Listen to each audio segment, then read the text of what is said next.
Fox News Alert with new details breaking in the remarkable story of 3 young women who escaped a home in Cleveland, Ohio overnight after a decade of being held hostage.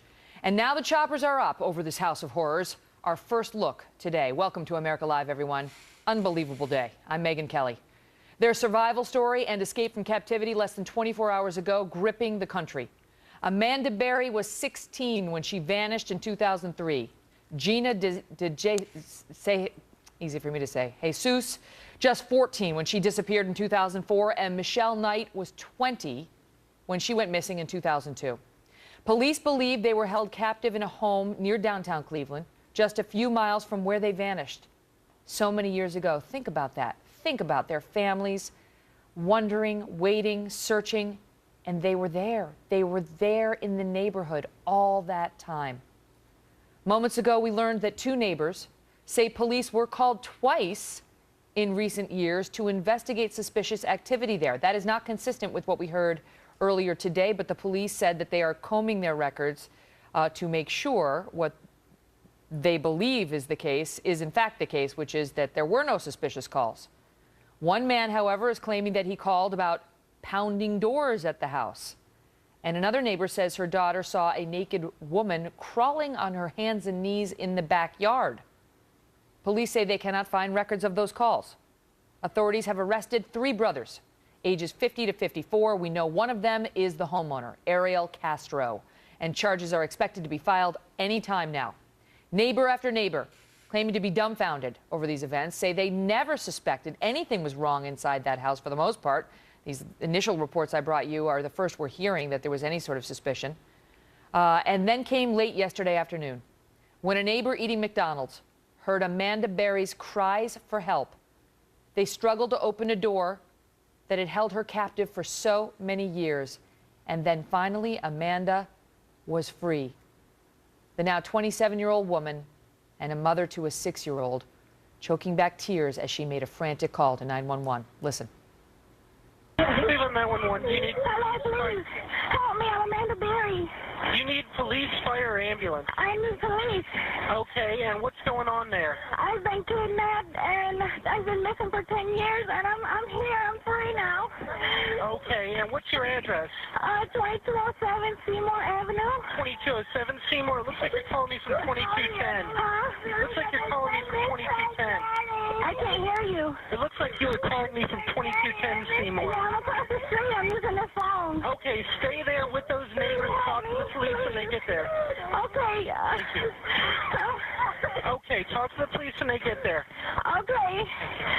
Hello? Yeah, talk to the police when they get there. Okay, I'm going right now. We're going to send them as soon as we get a car open. No, I need them now before we get back. All right, we're sending them, okay? Okay, I mean, like, Who's the guy you're, who's the guy who went out?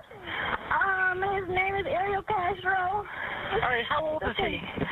He's like 52. All right, and, Steven, I'm Amanda Berry. I've been on the news for the last 10 years. Okay, I got that here. I already... And you said, what was his name again? Ariel Castro. And is he white, black, or Hispanic? I'm Hispanic. What's he wearing? I don't know, because he's not here right now. That's When why he I got away. left, when he left, what was he wearing? Sweetheart, it's a pity. What? All right, the police are on the way. Talk to them when they get there, okay? Okay. I told you they're on the way. Talk to them when they get there, okay? All right, okay. Thank you. Bye. We have Team Fox coverage for you. Trace Gallagher live in our West Coast newsroom, but we begin with Garrett Tenney live in Cleveland. Garrett? Yeah, Megyn, again, we've got those live aerial pictures coming from our Fox affiliate, WJW. And today, the good news is all 3 of those women are back at home with their friends and family after spending last night in a local hospital. Doctors say that physically they are doing well, but perhaps a bit on the skinny side. Emotional, that is the type of health that they are going to be keeping their eye on in the coming days. Meanwhile, 3 brothers, Ariel, O'Neill, and Pedro Castro, are in custody. None of these men are strangers to the police. Various charges ranging from drugs and alcohol to domestic violence. In fact, we learned at a press conference earlier that in 2004, police came to Ariel Castro's house where the police say the girls were being held. Ariel was a school bus driver, and there were reports he'd left a child on the bus. No one was at home at that time and charges were never filed. Today, the FBI is back at Ariel Castro's home and they are continuing to process and sift through 10 years worth of evidence, and they say that they expect that process to take at least several more days. Megan. Garrett, thank you. As we mentioned, a neighbor heard cries for help yesterday evening. He went over to investigate. That is key and shouldn't be overlooked. Already authorities are pointing out not everybody would do the same, but this man heard someone in distress, went over, and she identified herself as Amanda Berry. Listen to that neighbor describe how it happened. I was eating at McDonald's. I hear some girl screaming. So my neighbor, he come across the street, and I'm looking at him go across the street, wondering where he going. He goes next door to my house, and I look, and I see this girl, and she just going nuts on the door. So I'm like, what's your problem? You stuck, just open the door. And she says, I can't, he got it locked. And I look how he has it, and it's only enough to reach a hand out to grab the mail and, close the door. And we, naturally gonna pry it open. That didn't work, so we had to kick open the bottom. Luckily on that door it was aluminum, it was cheap. And she climbed out with her daughter. She went to my house, we called 911. All right, then when the police get here, she says it's 3 more girls up there. And then that's when Gina DeJesus, and they brought 2 more girls out. So you saw Amanda Berry and Gina DeJesus? Yeah, ain't that something? How did they look? In what condition? Oh no, malnutrition. They didn't look good? No, they didn't just leave Fitworks. No, none of that. They weren't none of that. No Gatorade or nothing. And you had no indication that there was anything going on? Bro, not a clue that girl was in that house or anybody else was in there against their will, because how he is he just comes out to his backyard, plays with the dogs, tinker with his cars and motorcycles, goes back in the house. So he's somebody that you look away because he's not doing nothing but the average stuff. You see what I'm saying? There's nothing exciting about him. Well, until the day. That's unbelievable. As news of the discovery spread, cheering crowds lined the street, grateful that the young girls who had vanished so long ago were alive and safe. Obviously, there are lots of questions about their emotional state, about the obvious likely abuse that they have been subjected to over the past 10 years, all of which will be explored in the days to come. But for now, there was a moment of celebration that they are alive. I mean, in the vast majority of these cases, the young women wind up dead, and we find their bodies, their remains, and that's what the families have to deal with. Obviously, they've been through a lot, but they're alive, and as Amanda put it, free.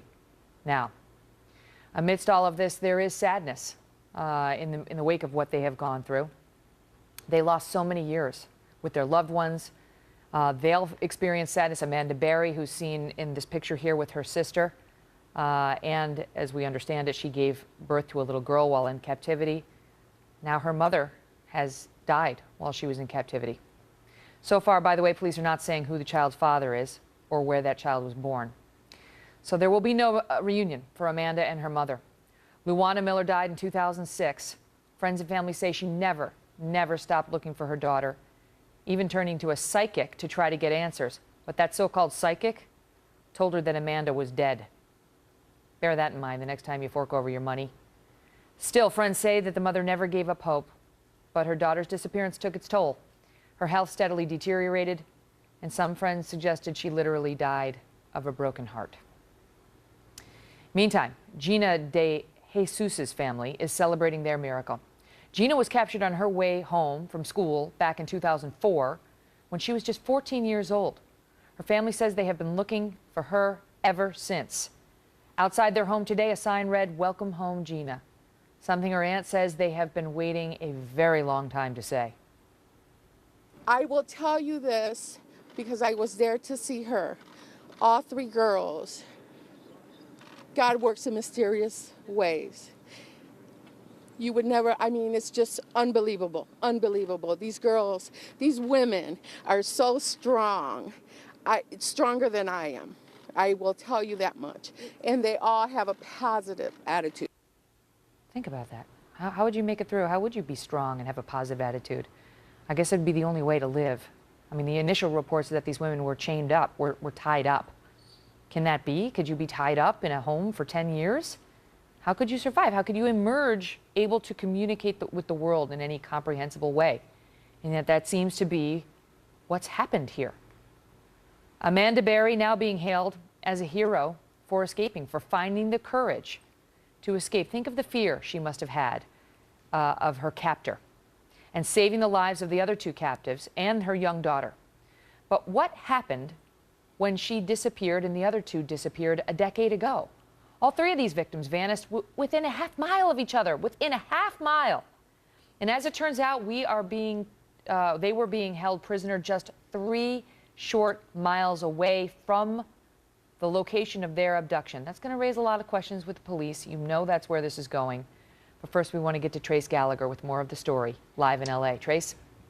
And Megan Michelle Knight was the first to disappear August 23, 2002. She was 20 years old. She was last seen at a cousin's house. And after an initial search, police and social workers, even some family, concluded that Michelle left on her own because she reportedly was angry that her son was removed from her custody. You see, we have no pictures, no wanted pictures of her, even no back-searching video back in the day because nobody really thought she was missing. Her mother, Barbara Knight, never gave up, continually canvassing neighborhoods alone, saying that her daughter would never leave without at least an occasional phone call. She thought in 2007 she spotted Michelle at a shopping plaza just 10 blocks from where she disappeared. She called Michelle's name. The woman never turned around. Amanda Berry went missing April 21st, 2003, the day before her 17th birthday. She was walking home after working her shift at Burger King. She called home on her cell phone, said she had gotten a ride and that she would call right back. She never did. 4 days later, a man called on Amanda's phone saying she was fine and that she'd be home in a few days. Her mother, as you said, Megan, searched and searched alone, even went on the Montel Williams show where that psychic you talked about told her, quote, "She's not alive, honey. Your daughter's not the kind who wouldn't call." She said, "So you don't think I'll ever see her again?" "Yeah, in heaven, on the other side. I'm sorry." Gina De Jesus went missing April 2nd, 2004, almost exactly a year after Amanda. She was last seen at a payphone walking home from school. She walked one way, her friends walked the other. John Walsh, host of America's Most Wanted, was shocked that she never got an Amber Alert issued. Her family knew the Castro family, the man who abducted her, allegedly. Wow. Megan. All right, Trace, thank you. Well, it obviously takes a certain special kind of evil to snatch a girl off the street and lock her up for years. Never mind 3 of them. Up next, we'll speak with an FBI profiler about the men now accused of this crime. And those 3 girls may not be the only victims, as we learn that investigators suggested back in 2009 that another young girl who vanished from the area may be involved here.